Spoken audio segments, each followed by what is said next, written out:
Continue with chapter number 8 from your political science book of grade 12, and the name of the chapter is organs of government, that is the judiciary.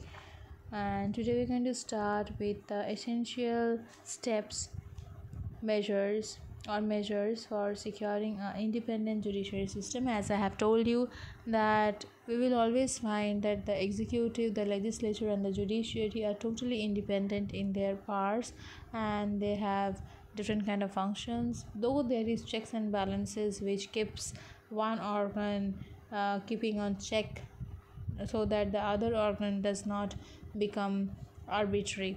For that, they are keeping a check and balance over the power. And we will find that the judiciary is also an independent organ which is not having any kind of influence of the other organs. But again, there is some kind of checks over it, but there is no direct check of the legislature and the executive. Okay, so let us start. The first is the sole method of the of appointment of judges.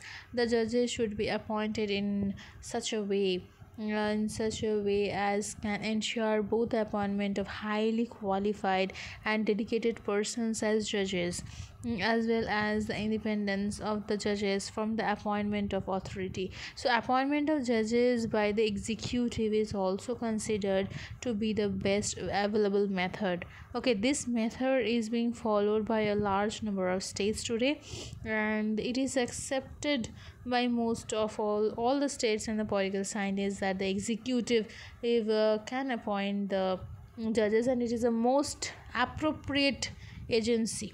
Okay, next important thing is highly qualifications, or you can say knowledge of and experience of a legal profession, that is lawyer or bar. Another equally an important condition for the securing of a healthy judiciary and a judicial independence is to provide the appointment of only such judges as or such persons as judges as are highly qualified, experienced and persons of integrity. Okay, they should have sound knowledge of law, and a rich experience of conducting the judicial work. The third is long and stable tenure. Long and stable tenure, or the time period for the job of the judiciary service, is also regarded as an essential device of securing the independence of judiciary. Short tenure can induce or compel the judges towards corruption and for securing maximum returns. And so they can abuse their positions in case their tenures are short.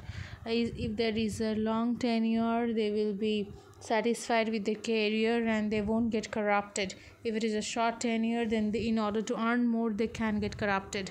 Okay, difficult methods for the removal of the judges in order to secure a guarantee against any possible misuse of power by the judges. The constitution of every state should provide for a method of removal of the judges or changes the corruption, inefficiency or conduct worth unworthy of the high office, or you can say incapability. Okay, the method of removal of judges should be made very difficult, and the judges should be removed only upon the specific charges like violation of the constitution or getting corrupted.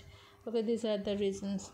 Next is a high salary for maintenance of dignity, worthy of the high office of the judge, as well as for securing his freedom from material weariness, as every judge should be paid a handsome salary. Low paid judges are bound to behave corruptly and unfairly. Okay, healthy service conditions, you can say apart from high salary, the service conditions of the judges should be such that such as can help and encourage them to perform their duties in the most benefited manner.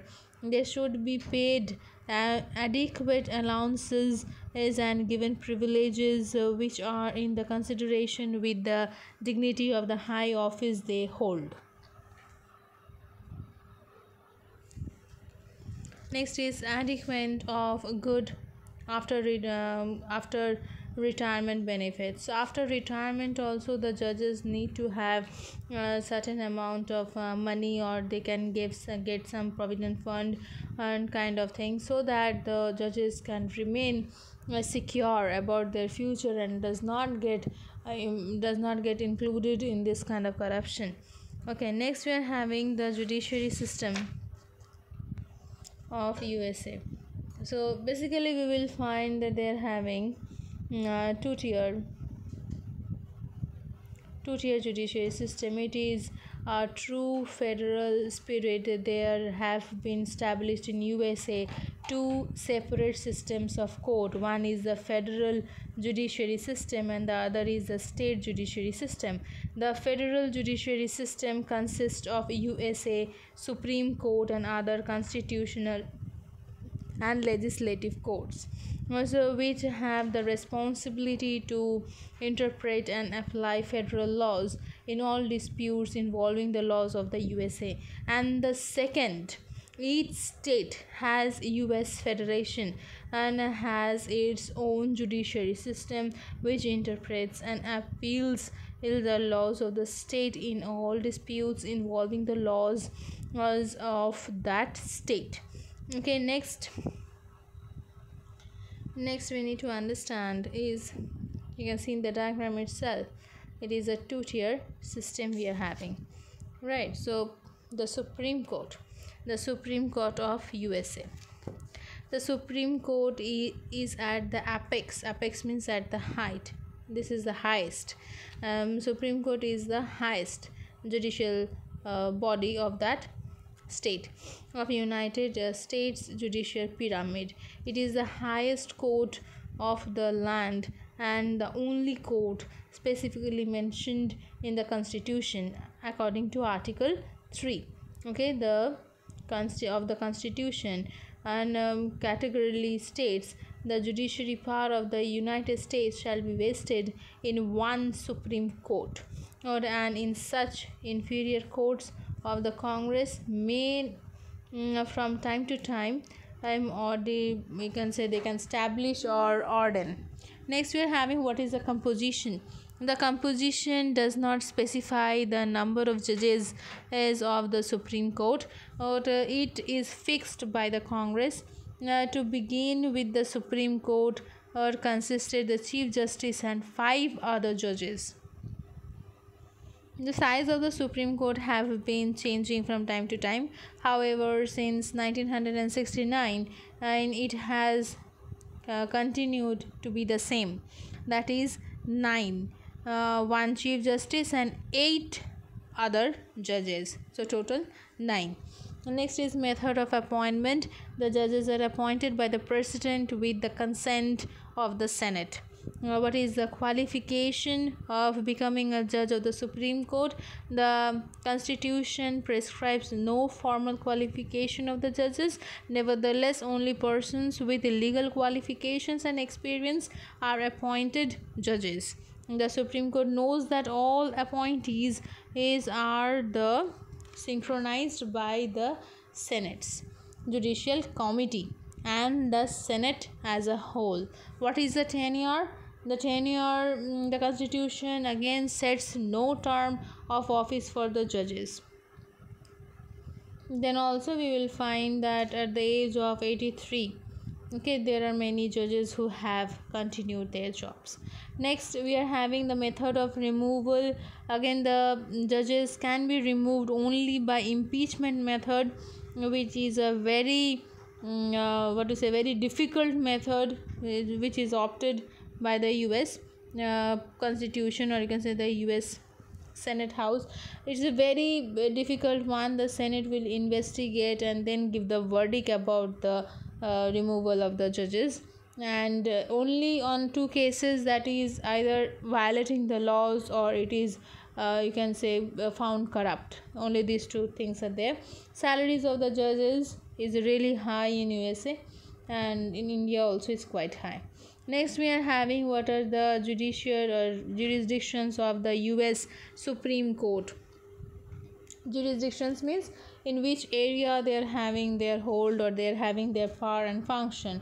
So original jurisdiction of Supreme Court, or is you can say who's concerning about the ambassadors and foreign agencies. You can say about the state and the state in its party, and disputes between two or more states, disputes between the USA and the United States on the other side, if there is any other state.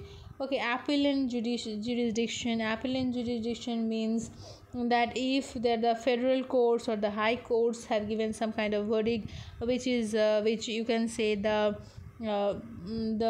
persons, those who have filed the case, they are actually not accepting the verdict, they can appeal to the Supreme Court and expect for some new kind of verdict or change in the matter. But there are only 4 different you can say cases where the appellant jurisdiction can be done.